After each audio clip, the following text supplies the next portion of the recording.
We're going to continue our series on exploring similarity and shared features of the Mac OS and Windows. And for this presentation, we would the desktop of the Mac and here at Windows. So just a brief overview of the Mac OS is that it is a user-friendly desktop interface that was developed by Apple for its Macintosh computers. And it's known for its user-friendly, intuitive interface and designed to enhance user experience. It features a visual, appealing design, consistent aesthetics, and smooth animations. It incorporates a minimalistic approach that focuses on the functionality and simplicity, as well as offering seamless integration with Apple devices, fostering a comprehensive ecosystem. The importance of the desktop is that it is a central hub for user interaction. So like Windows, the Windows desktop, the Mac desktop serves as a primary workspace where users interact with their files, apps, and tasks. It provides easy access to essential tools, applications, and documents, serves as a launch pad for launching applications quickly through icons and shortcuts, offers a space for organization, helping users keep their work area clutter-free, acts as a visual representation of the user's digital environment, facilitating efficient navigation and multitasking. Some of the key elements that make up the Mac OS: icons, menu bar, and finder. So as you can see here, the icons represent the files, folders, and applications and other items that serves as a visual shortcut to access and manage file applications. So here's a desktop icon. Just like in Windows, you can pin a file or a folder to your desktop. One of the interesting features of the Mac desktop is that the menu bar is located at the top of the screen. And the menu bar contains system-wide menus, system status indicators such as Wi-Fi, battery, time, and also it has application-specific controls. And the Finder icon, which is the equivalent of the Windows file manager, displays a portion, allows you to browse your files and folders directly from the desktop. You also have desktop wallpaper, a customizable background image that covers the desktop, allowing users to personalize their workspace. A feature in Mac that's called Stacks, and it allows you to group files by type, date. There's also, as we mentioned, the desktop icons. There's trash, and then there's the desktop menu. You can right-click using a two-finger tap on your trackpad, and you'll get a menu that looks like what you see on the right, and it offers various options for file management and customization. Also, it has a notification center for widgets that appear on the desktop and displaying real-time information such as weather, calendars, events, and more. Files and folders, you can create and store and organize files and folders directly on the desktop for easy access. Application windows, you could open up an application that's visible on the desktop, allowing you to work on multiple tasks simultaneously. And again, widgets, which is similar to the mobile devices that are interactive elements, they can be placed on the desktop to provide quick access to information like weather, news, and calendar events. The dock is a key component of the Mac OS and is similar to the Windows Start menu. And it's a fundamental feature of the Mac designed to enhance accessibility and streamline workflow. It's a graphical toolbar rather than a menu, and it provides quick access to frequently used applications, documents, and system functions. And it's positioned by default at the bottom of the screen, and the dock is easily accessible without obstructing the primary work face. So here's a picture of that particular, the dock that's on my machine.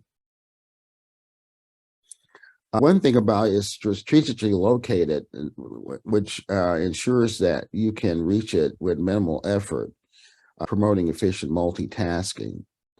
And it's characterized by its sleek, translucent design, which complements the overall Mac OS aesthetic. And by default, it includes icons for the most commonly used applications like Finder, Safari, Mail, and more. Users can customize the dock by adding or removing icons, tailoring it to their preferences and workflow needs. It has a drag and drop functionality, which allows you to add applications and folders to the dock for quick access. It's dynamic in nature because it includes visual clues such as app icons reflecting running processes with indicator lights, which appear at the bottom of the icon, very similar to the underline that you would find in your Windows apps that's running on your taskbar. A key feature of the dock is its magnification effect, which enlarges icons as a cursor hovers over them, aiding in identification. Overall, the dock serves as a versatile tool that expedites navigation and enhances the user's ability to manage and launch applications effortlessly. Another feature of the Mac OS desktop is what is referred to as the menu bar that we mentioned earlier. And the thing about it is its consistent presence. The menu bar is a fixed element at the top of your screen in Mac OS, always accessible regardless of the active application, and can be easily, they can be more closely associated with the Windows taskbar. It has system-wide access. It contains the system-wide menus that provide access to essential functions like your Wi-Fi, battery, date, and time, and more, and it's always visible to the user. As you can see, it has a very minimalist design. It follows Mac's clean and minimalist design, featuring monochrome icons and concise text labels. And it also has app-specific menus. When an application is active, its specific menu options appear in the menu bar, ensuring consistent, easy access to key features. It's user-friendly. Its organization makes it easy for users to find settings and functions without navigating through complex menus. It's very space conscious. It's unlike traditional menu bars that are part of the application windows. For the Mac OS, their unified menu bar conserves screen space and avoids clutter. It also has global shortcuts that allows access for certain features like taking screenshots using consistent keyboard shortcuts from the menu bar. And the notification center icon resides in the menu bar, offering quick access for your widgets and other system information. As we mentioned earlier, its integration with Siri, which allows voice commands that are accessible from the menu bar, enhancing hands-free interaction. And third-party icons. Applications can place icons on the menu bar to provide quick access to their features without requiring applications to be open. And Zoom is a prime example. As you see here, Zoom is open, and then I have access to all the commands that within the Zoom platform. I can unmute the audio, I can start the video, mute all, do all the things without having to use the menu bar that is commonly used or found in Zoom. The key differences between the Windows taskbar and the Mac OS menu bar is the position. In Windows, the taskbar is usually located at the bottom of the screen, whereas the Mac OS menu bar is consistently positioned at the top. It has contextual menus. Windows traditionally displays application-specific menus within each application window rather than a unified menu bar. The Start menu versus the Launcher. In Windows, it has a Start menu for accessing applications and functions, while the Mac OS uses the Dock and Launchpad. Likewise, the Notification Center, the Mac OS Notification Center is integrated into the menu bar, while Windows typically has a separate System Tray and Action Center. So the design philosophy for Mac OS emphasizes a sleek, cohesive design without unobtrusive menu bar, while Windows often provides more visual variety. On full screen apps, the Mac OS, the menu bar often remains visible even when the applications are in full screen mode, providing a quick access to functions. And in Windows, the full screen apps will hide the taskbar. Customization. Windows users have the flexibility to customize the appearance and behavior of the taskbar compared to the Mac OS menu bar, which is static. So in summary, the Mac OS and Windows desktop environments offer distinctive experiences that contribute to the overall user satisfaction. Mac OS boasts a clean, intuitive interface highlighted by unobtrusive menu bar at the top of the screen, providing quick access to system functions and application-specific menus. The dock enhances user productivity with its easy-to-reach application and file shortcuts. On the other hand, Windows presents a taskbar at the bottom, featuring a start menu for applications access and task management. These differences reflect the design philosophies of each platform, with the Mac OS focusing on minimalism and elegance, while Windows emphasizes customization and familiarity. Both approaches enhance the user experience by providing efficient tools for managing applications, files, and system functions, allowing users to tailor their workflow based on individual preferences. Ultimately, whether through the menu bar and dock of the Mac OS or the taskbar and start menu of Windows, these desktop environments empower users to navigate, organize, and engage with their digital worlds seamlessly. That concludes our presentation on the Mac desktop versus Windows desktop, exploring similarities and shared features. This week on WhatsApp, as the fires raged in Kelowna, I was talking to my buddy there, Byron, about his evacuation plans. At the same time, my daughter in Addis Ababa in Ethiopia posted a picture of her on the way to work. And then my daughter in Australia followed up with a chat message telling me that my grandson just got a position in a school right next to their home. Good news. All on WhatsApp this week. You know, I feel connected. It's Ron Brown with Tech for Senior. This is the second part of a series titled Talking to Your Grandchildren. In this video, we're going to look at how to install WhatsApp on your iPad, your phone, your PC, and tablet. All right, let's look at how to install WhatsApp. Now, you're going to want to install this on a bunch of different devices, but we're going to start with your phone. Now, why is WhatsApp so popular? Well, it's free. It's been in the market since about 2009. It has over 2 billion users, which are international users all over the world, as I mentioned in part A.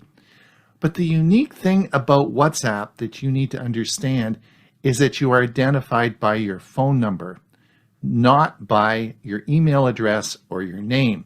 It's all based on your mobile phone number. So in order to install WhatsApp, you need a mobile phone, a cell phone, and you need a mobile number. If you don't have both of those, you can't use WhatsApp.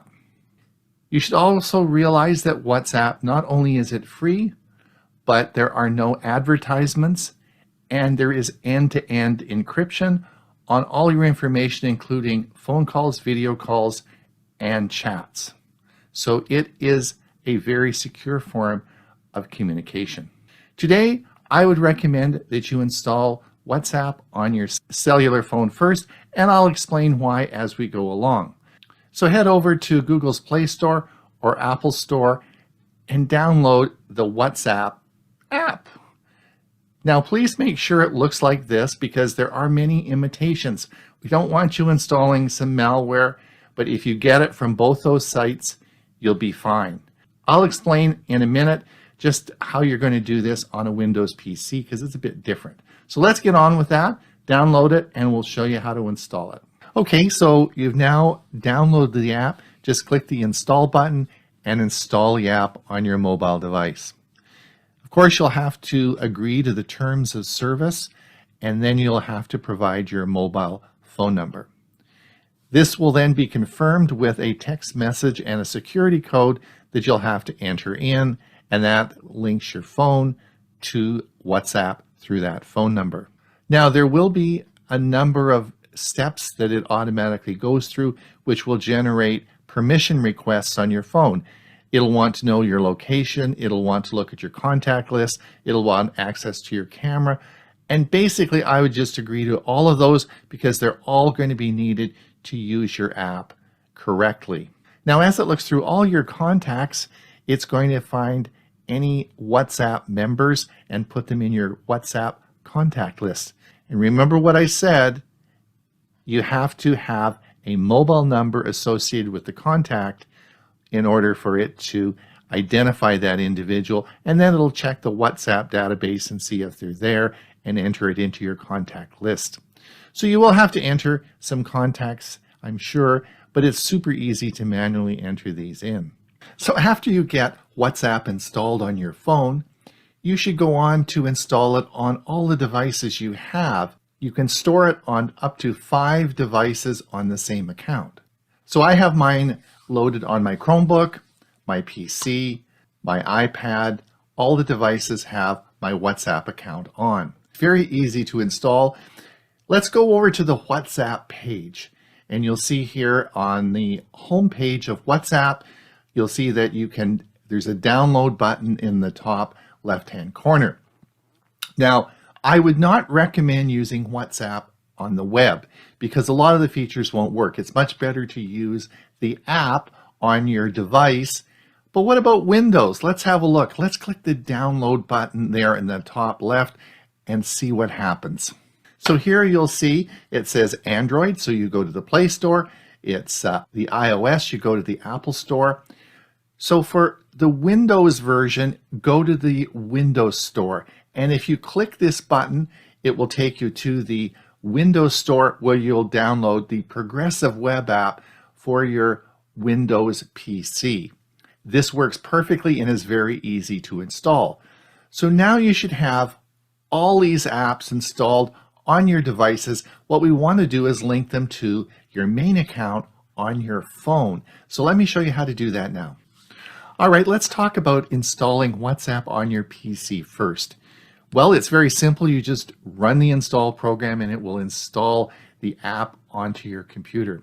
When you open it, it's going to give you a QR code, such as you see in the diagram here. What you then do is you open the menu settings up on your phone and you select link devices and simply scan this QR code. Remember, your phone is the primary holder of this account, so everything gets linked back to your phone. And they make it so simple. You just have to scan the QR code and bingo, it's now synced to your phone. So not only does it link different devices, but it also can link new contacts. So if you meet someone that you want to use WhatsApp with, you can simply show them your QR code, which is in the settings. They open up the scanner and can scan the QR code. You're now linked and can send messages. You can also enter them manually, because remember, it's all related to your phone number, and you can manually enter by the phone number. Now you have to remember, only people who you have contacted and allow into your WhatsApp contact can talk to you. So don't leave your WhatsApp QR code on your website. Don't show it to people or pass it around or put it on Facebook, because it is your link to your account, and you only want people who you want to see you or talk to you in your WhatsApp account. So let's look at the 3 features you're going to use, starting with the phone. In order to have WhatsApp installed, you have to have a mobile phone number. So yes, you can call anyone in the world for free, because your phone number has to be there to be part of the app. For free, anywhere in the world. Well, not quite.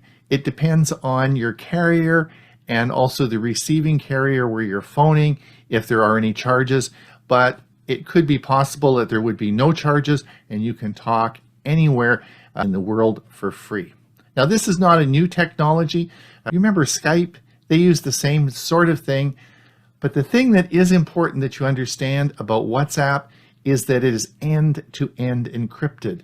It is so important when people are calling in different cultures and different countries that this is secure. Along with the phone system, you probably want to video call, and you can video call on WhatsApp anywhere in the world for free. And again, it is end-to-end encrypted, so no one can hear what you're talking about. It is completely confidential. Now, the second thing is texting. Again, you can text anywhere in the world for free.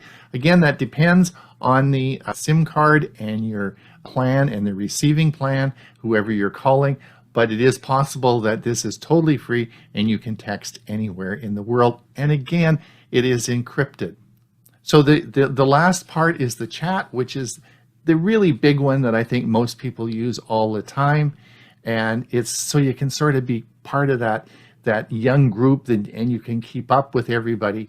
So we have, of course, set up a group chat for our family called the Brown Family Chat. And we are all on there, and it's been great. We were able to chat and keep updated, and it really is a game changer. So again, that is encrypted. It's totally secure. So in summary, you can phone anywhere in the world. You can text anywhere in the world. You can chat anywhere in the world, all for free, and it is totally secure. There is no advertising, and I'm sure you're going to enjoy it. Give it a try. Demystifying USB and USB-C, I'm Hewie Poplock. My thanks to Encore Data Products. USB versus USB-C, what's the difference? In a world where technology is constantly evolving, it's hard to keep up with the latest gadgets and their features. One such example is USB and USB-C. Two terms that are commonly thrown around but often misunderstood. If you're wondering what exactly sets these two apart, or which devices use them, or even what they are, then look no further. In this video, we'll break down the differences between USB and USB-C, as well as help you determine which devices each one supports. So whether you're using recyclable school headphones for your Chromebook or simply upgrading your tech game, read on to become an expert in all things USB. What is USB? USB, or Universal Serial Bus, is a standard interface that connects computers and other devices. It was first introduced in 1996 and has since become a popular way to connect various peripherals such as keyboards, mice, printers, cameras, and external hard drives. The USB interface consists of two main components: the host device, such as a computer, and the peripheral device, such as a printer. When you plug your peripheral device into the USB port on your computer, it establishes communication between the two devices using standardized protocols. One of the key benefits of USB is its ability to transfer data at high speeds. The latest version of USB technology, USB 3.2, can achieve data transfer rates of up to 20 gigabits per second. This makes it an ideal choice for transferring large files quickly and efficiently. Another benefit of USB is its versatility. There are many different types of connectors available for various applications, including Type A, the traditional rectangular-shaped connector, Type B, used primarily with printers, Mini USB, used with small portable devices like digital cameras, Micro USB, commonly used with smartphones and tablets, and most recently, Type C. Here are the various USB connectors. USB has revolutionized how we interact with our devices by providing us with quick connectivity options that we have come to rely on every day. What is USB-C? USB-C is a newer and more advanced version of the traditional USB port. It was introduced in 2014 as part of the USB 3.1 standard and has since become increasingly popular due to its many advantages over earlier versions. One of the biggest differences between USB-C and older variants is its small size, which allows it to be used on smaller devices like smartphones, tablets, and even laptops. This compact design also means that you can use both sides of the connector for charging or data transfer. Another advantage of USB-C is its faster data transfer speeds, up to 10 gigabits per second compared to USB's maximum speed of 5 gigabits per second. This means that files can be transferred much quicker than before, making tasks like backing up your phone or transferring large video files significantly less time-consuming. Moreover, USB-C ports support alternate modes such as HDMI, DisplayPort, or Thunderbolt, allowing users to connect their Chromebooks with recyclable school headphones easily without any adapters required. With all these benefits combined together into one tiny package, it's no surprise that many modern devices now come equipped with this versatile connector, including USB-C chargers. Which devices use USB? Almost every computer and laptop has at least one USB port, making it the most common connection standard for peripherals such as keyboards, mice, printers, and external hard drives. Apart from computers and laptops, USB ports can be found on many other electronic devices like gaming consoles, DVD players, and even smart TVs. Many portable electronics like smartphones and tablets also use USB ports for charging their batteries. It's important to note that there are different types of USB connectors available in the market today. The traditional rectangular Type A connector is commonly used for larger devices like desktops, while smaller devices like mobile phones often feature micro USB or Type C connections. It's safe to say that most modern electronic gadgets support some form of USB connectivity, since they offer an efficient way to transfer data between multiple devices. Which devices use USB-C? USB-C is becoming increasingly popular in modern devices due to its speed and versatility. Many laptops, tablets, and smartphones now come equipped with USB-C ports for charging and data transfers. Apple's MacBook Pro laptops have been using USB-C exclusively since 2016, while other laptop brands like Dell, HP, and Lenovo have also started incorporating USB-C into their models. Additionally, many Chromebooks are now being built with USB-C ports as well. Smartphones such as the Samsung Galaxy series, Google Pixels, and OnePlus and many others feature a USB-C port for charging and transferring data between devices. Some newer tablet models from Microsoft also use USB-C. Moreover, peripherals like external hard drives or solid-state drives, SSDs, cameras that support fast file transfers via Type-C connector, and headsets can be used with any device having a compatible port connection, including Windows PCs and laptops, Chromebooks, and Apple Macs and MacBooks. It seems that only older consumer electronics will require an adapter to work with the newer plugs of today's technology, but this transition is seamless once you get your hands on one. Can I use a USB to USB-C adapter for my device? If you're wondering whether you can use a USB to USB-C adapter for your device, the answer is yes and no.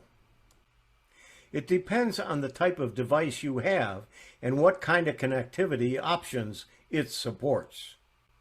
If your device only has a USB port and doesn't support any other types of ports or connectors, then using a USB to USB-C adapter won't do anything for you.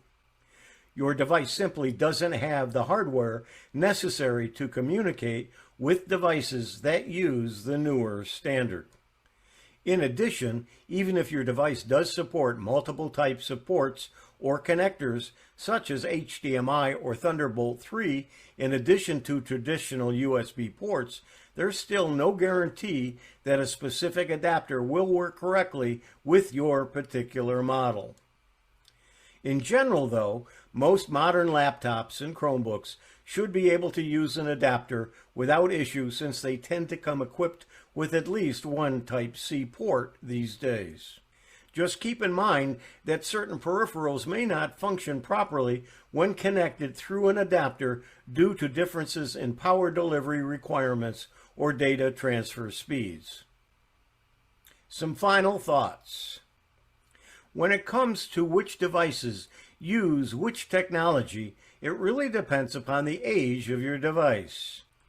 Older devices typically have a standard USB port, while newer ones come with a USB-C port or even both. Remember, too, that when purchasing new electronics like recyclable school headphones or Chromebooks for students, consider their long-term sustainability should be an important factor. At the end of the day, whether you opt for traditional USB or embrace the newer USB-C technology will depend largely on your needs as well as what type of devices you plan on using with them. Demystifying USB and USB-C, I'm Hewie Poplock.